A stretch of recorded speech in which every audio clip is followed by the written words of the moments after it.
quero compartilhar sobre um detalhe, um segredo muito especial, que nós precisamos cultivar dentro dos nossos corações. Sandro, por favor, o primeiro slide. #eu vim. Mas você veio por quê? Amados, essa mensagem ela não vai fazer sentido se nessa noite você não decidir olhar para dentro do seu coração. Nós precisamos entender o motivo de juntos estarmos aqui. E de repente, quando você vê essa pergunta, você pensa assim: Rafão, eu vim convidado, então não tenho ideia, não estou entendendo nada do que está acontecendo aqui.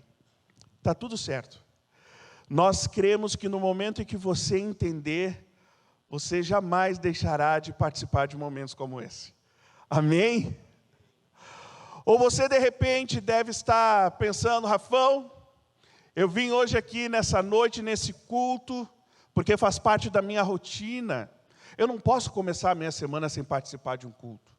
Eu não posso deixar de estar na igreja para que a minha semana ela siga em paz, ela vá bem. Meu irmão, que durante essa semana os desafios e as provações te mantenham queimando por amor a Jesus. Mas de repente você é o outro que pensou: Rafão, eu vim por uma bênção, e eu não vou desistir, e sem ela eu não vou sair daqui, e eu só saio quando o Senhor me tocar. Diz a canção. Rafão, eu preciso de uma bênção, eu preciso de algo que está travado na minha vida, eu preciso que o Senhor rompa coisas na minha história. Mas Rafão, eu vi que no louvor não foram muito por esse caminho. Pelo que eu estou vendo na palavra, de repente tu não vai me apoiar tanto. Mas amado, está tudo certo.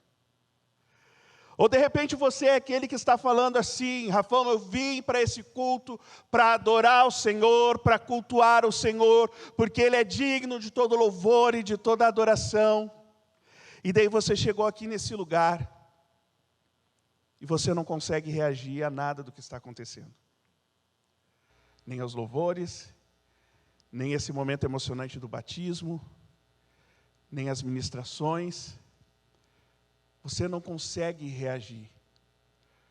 O que será que tem faltado? O que será que nós precisamos, como igreja, resgatar juntos aqui nessa noite? E eu entendo que se você perceber que existe uma maneira de viver uma experiência de uma forma muito mais profunda e intensa aqui nesse lugar, eu tenho certeza que você mudaria as suas expectativas e o seu posicionamento.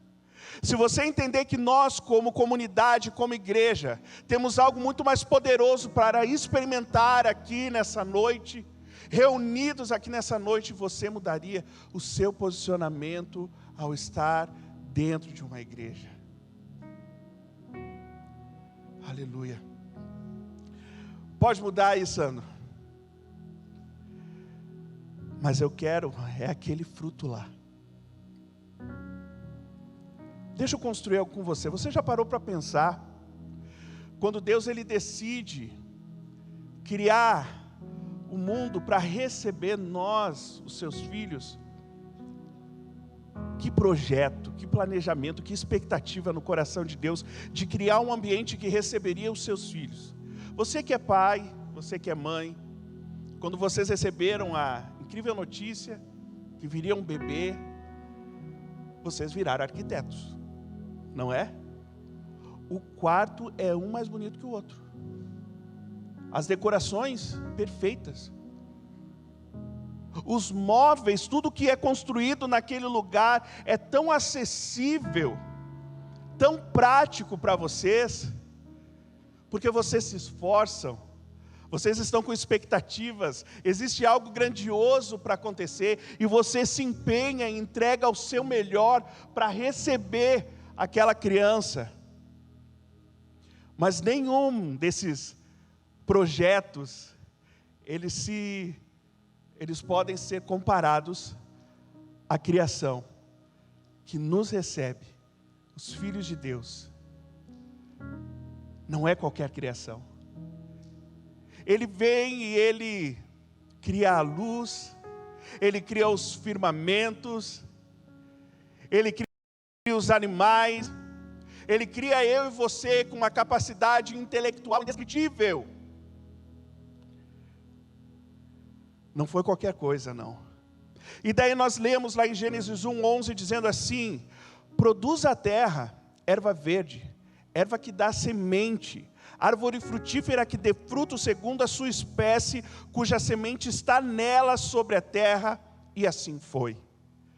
Nós vemos então, Senhor Deus, Ele preocupado com os nossos mantimentos, então Ele cria algo como modelo de expansão, onde aquelas árvores que dão frutos, elas têm a semente dentro delas próprias, para que elas possam se reproduzir. Olha que maravilhoso isso, que cuidado que Ele tem. O Senhor, Ele criando aquilo que iria nos manter, que iria nos alimentar. E daí Ele vem com esse versículo maravilhoso, onde Ele diz: eis que vos tenho dado toda erva que dê semente, que está sobre a face da terra, e toda árvore e que há fruto que dê semente, ser-vos-á para mantimento. E daí eu já fico feliz. O Senhor preparou algo para eu comer. Aleluia, né, Lipe? Ele não deixou faltar nada. E daí você pensa, essa árvore que dá fruto, ela se reproduz. Então Ele diz, ó, tudo aqui, ó, todas essas árvores que estão se reproduzindo, meu Deus, eu vou derrubar essa garrafa. E você só cuidando, né? Todas essas árvores que estão se reproduzindo, vai servir para você, meu filho, como mantimento. Você vai poder comer desses frutos para se alimentar. Olha que coisa incrível, essas árvores se reproduzindo, e o nosso, arsenal de frutos crescendo cada vez mais, e aquilo brilhando o olhinho. Olha que coisa louca. E tudo Ele cria para que eu e você possamos nos alimentar, nos nutrir, nos manter.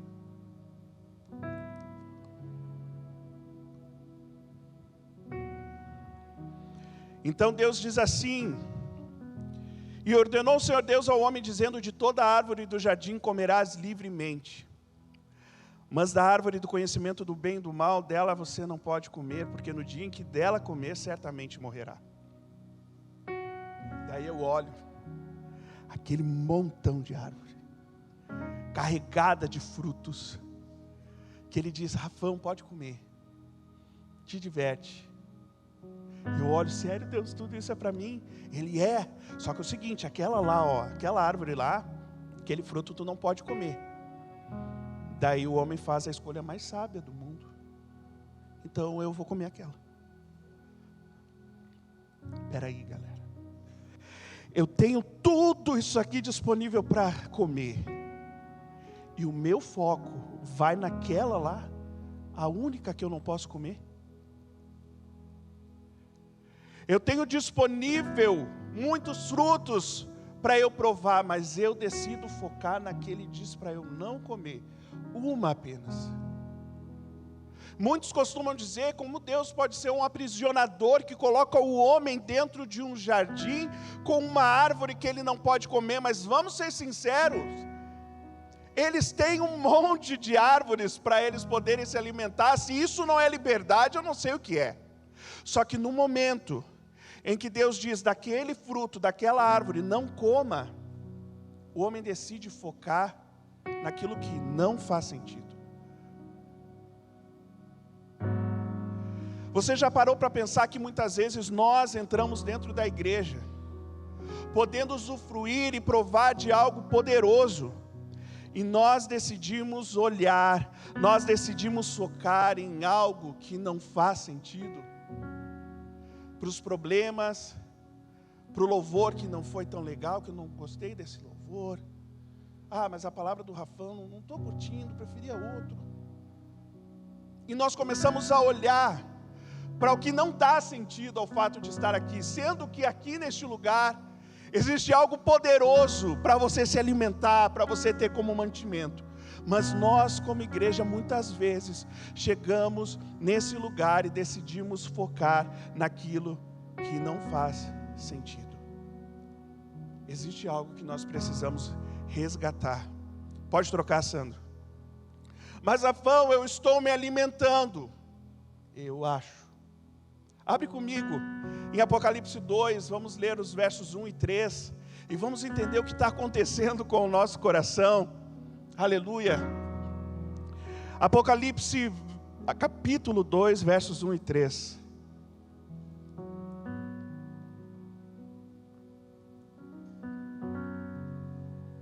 Aleluia. O Senhor é bom. Estou sentindo um calor aqui em cima. Mas é das luzes, pessoal. Mas está tudo bem. Diz assim Apocalipse 2, 1, 3. Escreve ao anjo da igreja de Éfeso: isto diz aqueles que têm em sua destra 7 estrelas, que anda no meio dos 7 castiçais de ouro. Conheço as tuas obras e o teu trabalho e a tua paciência, e que não podes sofrer os maus, e pusestes à prova os que diziam ser apóstolos e o não são. E tu os achastes mentirosos, e sofrestes e tem paciência, e trabalhaste pelo meu nome, e não te cansaste. Gente, que igreja maravilhosa é essa? Vocês leram isso? Uma igreja que se empenha, uma igreja que zela pelo ministério, uma igreja que produz boas obras a Deus, uma igreja que cuida muito bem daquilo que foi confiado a ela, uma igreja que refuta os mentirosos, uma igreja que ela é perseverante. Ele diz: vocês sofrem, mas vocês perseveram e trabalham em meu nome, e vocês não se cansam. Olha que coisa linda, uma igreja estruturada, uma igreja que tem crescido, uma igreja com bons ministérios, com bons departamentos, com um bom ministério de louvor, de adoração. Mas ele segue, e ele diz assim: tenho porém contra ti, que deixaste o teu primeiro amor. Lembra-te, pois, de onde caíste, arrepende-te, pratica as primeiras obras, quando não brevemente a ti virei, e tirarei do seu lugar o teu castiçal, se não te arrependeres. Uma igreja séria, uma igreja que é zelosa, mas que abandonou o primeiro amor. Rafão, o que é esse primeiro amor? É quando você entra aqui e nada além de Jesus chama a tua atenção. É quando você entra aqui, o seu coração ele queima, porque você vai encontrar o amado de sua alma. E não importa o que aconteça ao teu redor, você é tão apaixonado que nada realmente faz sentido se você não estiver nele. Muitos de nós começamos a jornada amando a Deus do jeito, e a minha pergunta é: será que nós permanecemos amando o Senhor? Será que nós permanecemos, ainda temos o primeiro amor dentro de nós? Será que depois de tanto perseverar, será que depois de tanto zelar pela obra do Senhor, será que depois de tanto eu me dedicar pelas pessoas, que eu me dedicar pelos ministérios dessa igreja, será que se eu olhar para dentro de mim, eu ainda encontro o primeiro amor queimando no meu coração? Pode passar, Sandro. Aí deu ruim, Rafão. Depois dessa, só vem, Senhor Jesus. Só vem. É que deu ruim agora, eu olhei aqui, eu me analisei e vi que não está queimando como queimava antes. Quando são a geração Maranata, ora vem Senhor Jesus. Se você não sabe o que quer dizer Maranata, Maranata se refere, o Senhor veio, como nós reconhecemos a primeira vinda de Jesus, e o Senhor ele voltará. Então quando nós declaramos, nós clamamos Maranata, nós estamos clamando para que o Senhor venha. Mas deixa eu te falar uma coisa. Existe uma única menção dessa palavra Maranata na Bíblia. E você encontra em um versículo, que é 1 Coríntios 16, 22, que diz assim: se alguém não ama o Senhor Jesus Cristo, seja anátema. Maranata. Daí deu ruim mesmo. Para quem não sabe, anátema é maldito, amaldiçoado. Então, se alguém não ama o Senhor Jesus Cristo, seja amaldiçoado. Maranata. Então, na verdade, esse versículo que nós acabamos de ler aqui, ele é um alerta. Porque quando nós ouvimos a palavra Maranata, antes dela gerar uma alegria dentro do nosso coração, é preciso gerar uma autoavaliação, onde eu descubro se eu amo o Senhor. Maranata, mais do que apontar para o grande dia do Senhor, aponta para o nosso coração, se ele ainda queima por amor ao Senhor. Será que depois de tantas obras, depois de tanto perseverar, nós ainda continuamos amando ao Senhor? Você tem se questionado isso? Do que adianta grandes ministérios, a sua super preparação para servir o reino de Deus, uma igreja lotada de pessoas, se quando Jesus voltar, ele não encontrar uma noiva que queima de amor por ele? Do que adianta um crescimento de pessoas indo assistir os cultos, se quando Jesus voltar, ele não encontrar o nosso coração queimando de amor pelo Senhor? Maranata, ora vem, Senhor Jesus. Eu desejo pela tua volta, mas eu preciso encontrar o meu coração queimando de amor por ti. Aleluia. Você está entendendo? Pode passar, Sandro. Mas Afão, eu amo o Senhor. Você deve estar falando isso, mas eu amo Ele. Só que nós precisamos entender que padrão é esse, para que isso não se perca, para que isso não esmureça dentro de nós. Você deve estar pensando, eu faço tantas coisas dentro da igreja, ou eu tenho tantas expectativas por viver dentro da obra do Senhor, a me dedicar à obra do Senhor. Só que o seu coração precisa, acima de todas essas coisas, estar sempre queimando de amor por Ele. E nós lemos então lá em Mateus, no capítulo 22, versos 37 e 38, que diz assim: amarás o Senhor teu Deus de todo o teu coração, e de toda a tua alma, e de todo o teu pensamento. Esse é o primeiro e grande mandamento. Então nós começamos a entender que amar ao Senhor é algo que envolve todo o nosso coração, todo o nosso entendimento, toda a nossa alma, todo o nosso pensamento. E se nós lemos essa mesma citação lá em Lucas 10, 27, nós encontramos o seguinte: amarás o Senhor teu Deus de todo o teu coração, e de toda a tua alma, e de toda a tua força, e de todo o teu entendimento. Nós encontramos essa adição de toda a tua força. E a gente começa a entender que esse negócio aí é muito sério, é muito profundo. E lá em Marcos, nós notamos e entendemos da onde vem essa citação. Porque Jesus, ele fala, o primeiro de todos os mandamentos é: ouve Israel, o Senhor nosso Deus é o único Senhor. E amarás, pois, o Senhor de todo o teu coração, de toda a tua alma, de todo o teu entendimento e de todas as tuas forças. Este é o primeiro mandamento. E nós vemos que ele está citando Deuteronômios, que juntos nós vamos ler depois. Amar a Deus não significa vir aqui nos cultos de domingo, ou fazer parte de um grupo familiar, ou servir num departamento. A direção que Deus nos dá para amá-lo é de todo o nosso coração, de todo o entendimento, de toda a minha alma, com toda a minha força, porque Ele é o único Senhor. E acontece que muitas vezes existem muitos senhores influenciando a nossa vida, as distrações, a vontade de enriquecer, a vontade de ir atrás das nossas paixões, do pecado, a vontade de ceder ao desejo. Nada disso pode ser Senhor nas nossas vidas, porque Ele é o único Senhor, e Ele está voltando para ver se o seu coração ainda clama e queima de amor por Ele. Amém?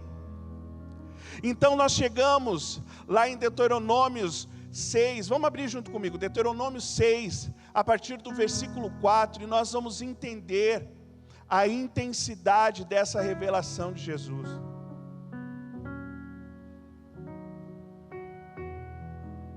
Deuteronômio 6, a partir do versículo 4, diz o seguinte: ouve, Israel, o Senhor nosso Deus é o único Senhor, amém?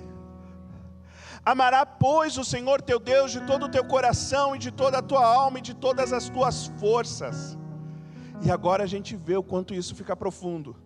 E estas palavras que hoje te ordeno estarão no teu coração, e as ensinarás aos teus filhos, e delas falarás assentado em tua casa, e andando pelo caminho, e deitando-te e levantando-te.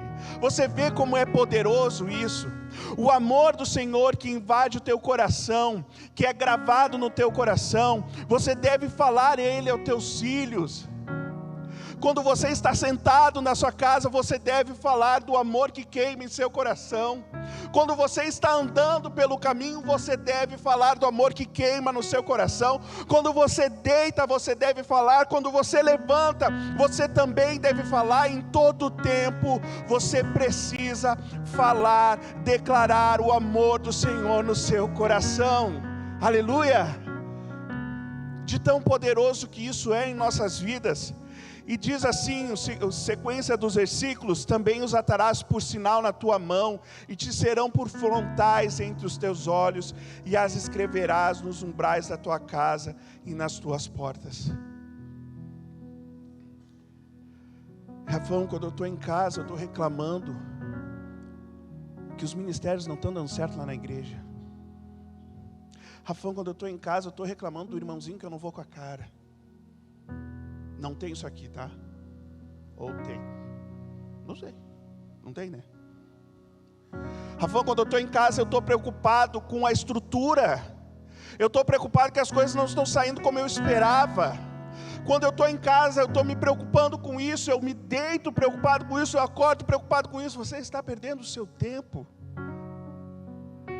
O que deve consumir o seu coração é você falar do amor pelo Senhor que queima aí dentro. Deitado, andando pelo caminho, sentado com os teus filhos, em todo o tempo. Marca isso na porta. Grava isso nas tuas mãos para que você possa em todo o tempo ver e falar do amor que queima dentro do seu coração. Aleluia. Pode passar, Sandra. Rafão, agora eu me empolguei. Não é essa aí não. É agora eu me empolguei. Essa. Agora eu me empolguei. O que eu devo fazer? Isso que eu quero compartilhar com vocês, não é algo meu. E na verdade eu já vi vários pastores e pregadores falar. Nós muitas vezes encontramos uma igreja que é um termômetro. Aquela igreja que você consegue perceber na movimentação dela o que está acontecendo naquele ambiente. Então, se aquela igreja está cheia da glória do Senhor, você vai olhar para a reação daquela igreja e você vai ver que aquela igreja reage pela tamanha glória do Senhor. Agora tem aqueles momentos que o negócio está frio, que a glória está escassa, tem pouca glória no templo. E quando você olha para a igreja ela mostra que realmente tem pouca glória no templo.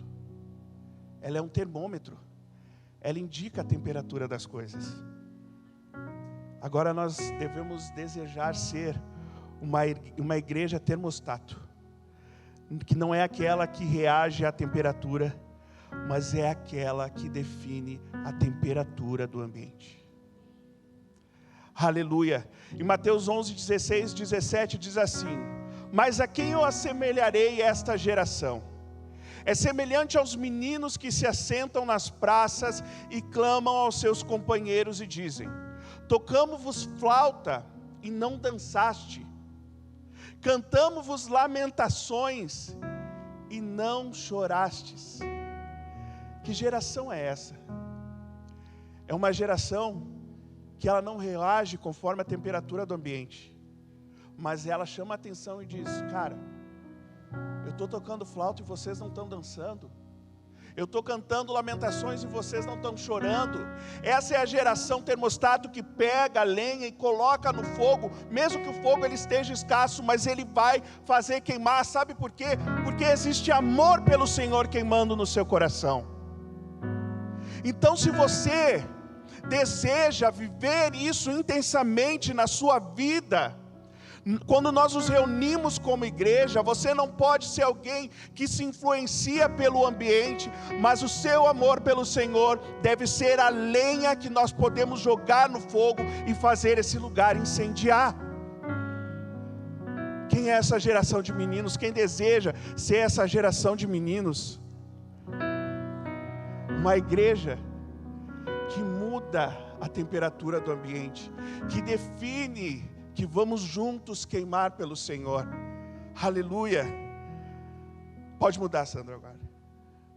Cantar e dançar, Rafão. O que eu mais quero é chorar, cara. Tu não sabe como tá, meu coração está exigindo muito de mim. Tu não sabe da tribulação que eu estou passando, cara. E eu sei. E eu respeito o seu coração. E eu entendo que muitas vezes, quando nós chegamos aqui, nós passamos por tribulações que muitos aqui nem imaginam. Passamos por dificuldades e é difícil adorar. E é difícil cantar e dançar. A gente não consegue reagir ao que está acontecendo aqui.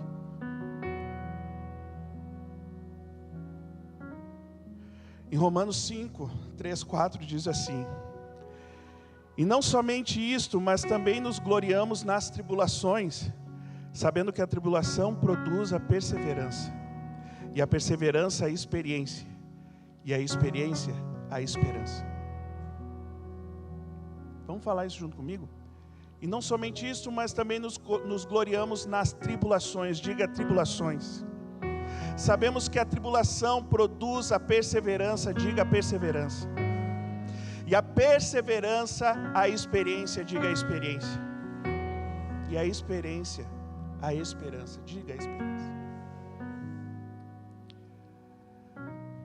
E tem gente que chega no nosso convívio,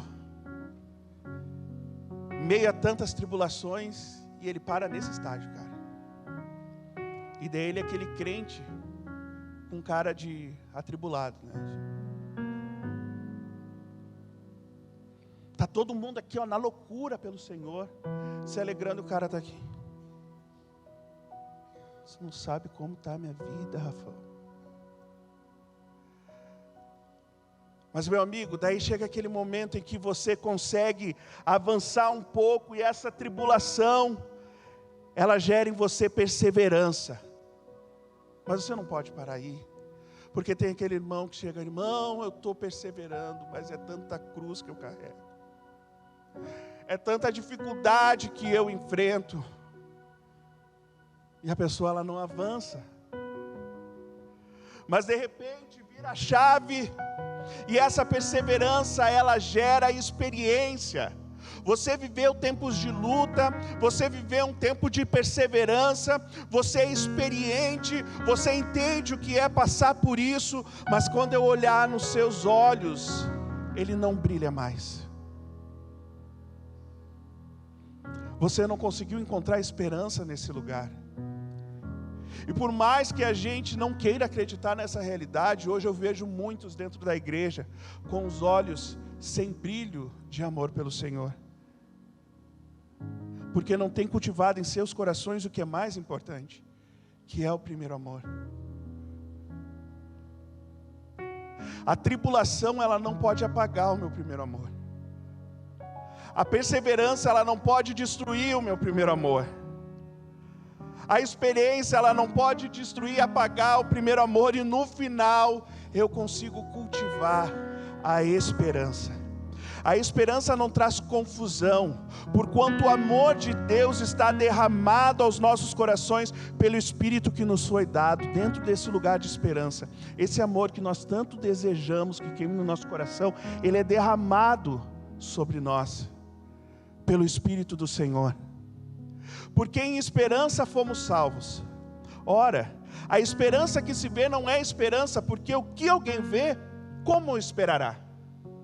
Mas se esperamos o que não vemos, com paciência o esperamos. Carregar a esperança não é ver que tudo vai bem, não é enxergar a luz no fim do túnel, mas é ver que Deus está conosco e que todas as coisas cooperam para o bem daqueles que amam ao Senhor. Amém? Ao qual, não havendo visto, há mais, no qual, o vendo agora, mas crendo, vos alegrais com gozo inefável e glorioso, alcançando o fim da vossa fé, a salvação das vossas almas. A alegria de um povo que ama a Deus, ela é indescritível. Não é por causa de um dia bom ou do dia mau, não é porque eu gostei ou não gostei do culto, mas é porque eu e você, nós amamos o Senhor. Aleluia. Aleluia. Pode passar, Sandro. Quantos têm desejado isso? Só deixa eu ver se foi certo aqui. Quantos têm clamado dentro do seu coração: me ensina a te amar mais, Jesus? Quantos têm encontrado dentro desse lugar o remédio, o bálsamo, para ser derramado dentro dos corações? Quantos de vocês, desde o início dessa pregação, estão falando: Jesus, me ensina a te amar mais? Porque eu preciso resgatar algo que traga brilho aos meus olhos novamente, algo que me fortaleça, algo que eu não divida o meu entendimento, eu não divida o meu coração, eu não divida as minhas forças, eu não divida a minha alma, mas algo que me consuma por inteiro. Quantos querem amar mais o Senhor? Amém? Eu quero compartilhar com você, e assim a gente já vai encerrar.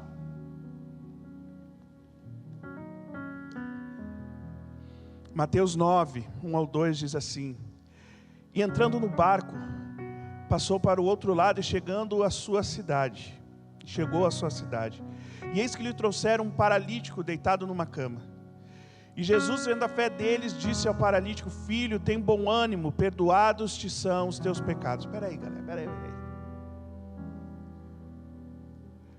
Um paralítico, deitado numa cama, chega diante de Jesus. E Jesus olha para ele e diz: tenha bom ânimo, perdoados são os teus pecados. Não está faltando coisa aí? Ele precisa andar, né? Ele precisa levantar da cama, ser curado. E Jesus olha para ele e diz: tenha bom ânimo, perdoados são os teus pecados. Nada fala ao seu coração diante dessa revelação de Jesus? Você não consegue compreender a preciosidade das palavras que Jesus liberou sobre a vida daquele paralítico? Vamos seguir. E eis que alguns dos escribas diziam entre si: ele blasfema. Mas Jesus, conhecendo os seus pensamentos, disse: por que pensais mal em vossos corações? Pois qual é mais fácil dizer: perdoados te são os teus pecados, ou dizer: levanta-te e anda?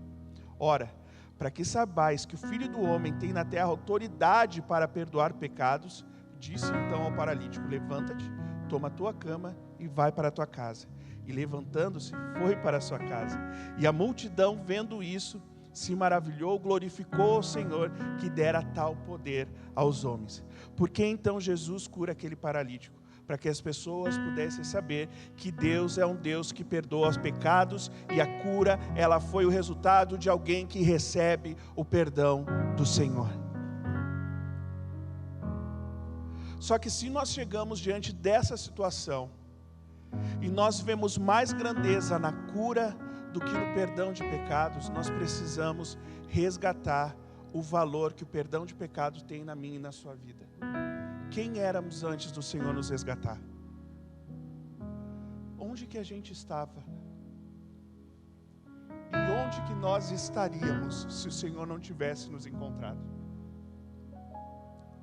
Se o Senhor não tivesse olhado para você e perdoado os teus pecados?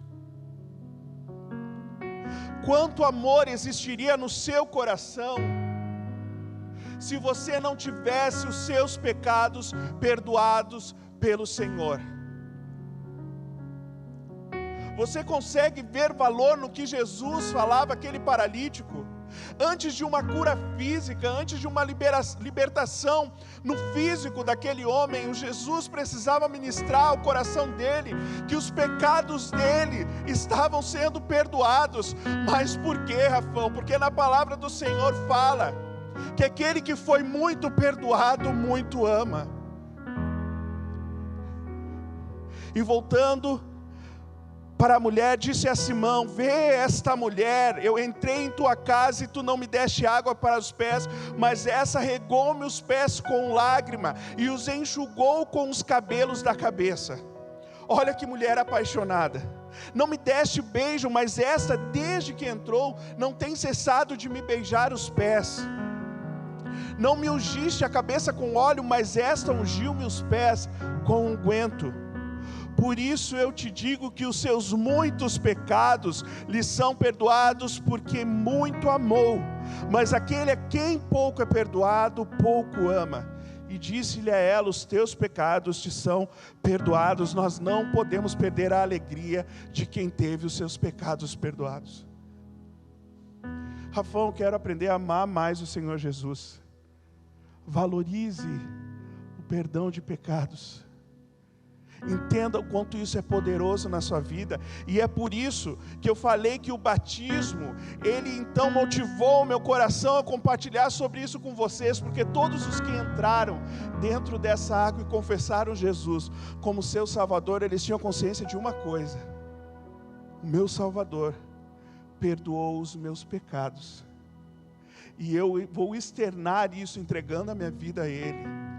O que queima no coração dessa galera que entrou nessas águas é o primeiro amor, onde Jesus, ele é o mais importante de todas as coisas. E isso nós como igreja, nós não podemos perder, mas em todo tempo resgatar aquele amor que excede todo entendimento, que envolve todo o nosso coração, que envolve a nossa alma, que consome as nossas forças. Nós devemos cultivar esse amor dentro de nós. Quantos querem resgatar isso nessa noite? Se coloque de pé. Convidar o pessoal do louvor a subir aqui.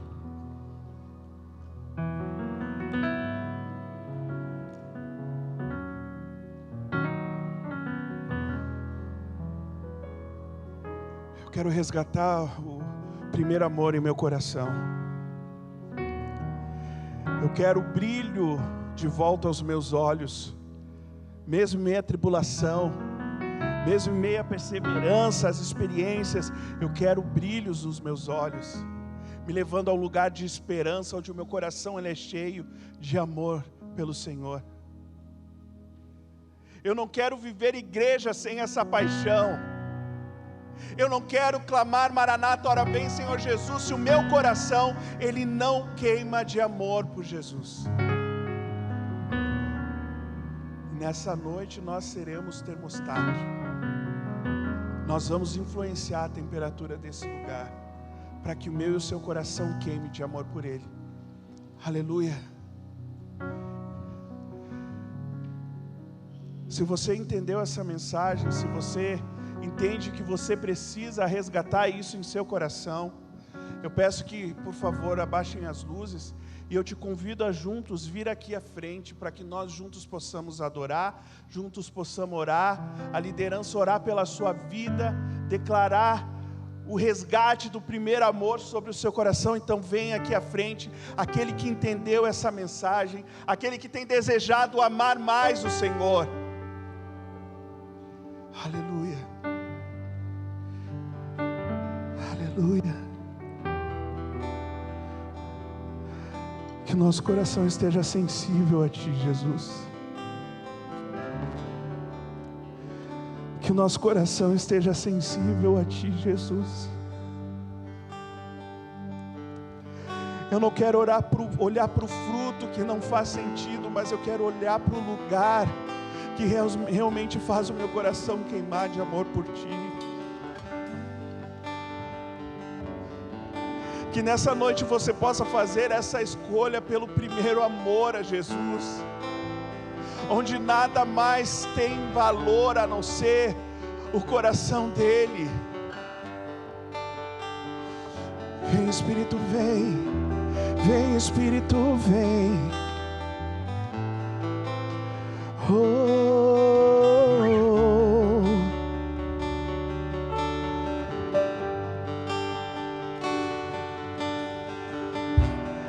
Se você é a geração que clama Maranata, ora vem Senhor Jesus, você sabe que esse é um convite ao seu coração queimar de amor por Ele. Aleluia.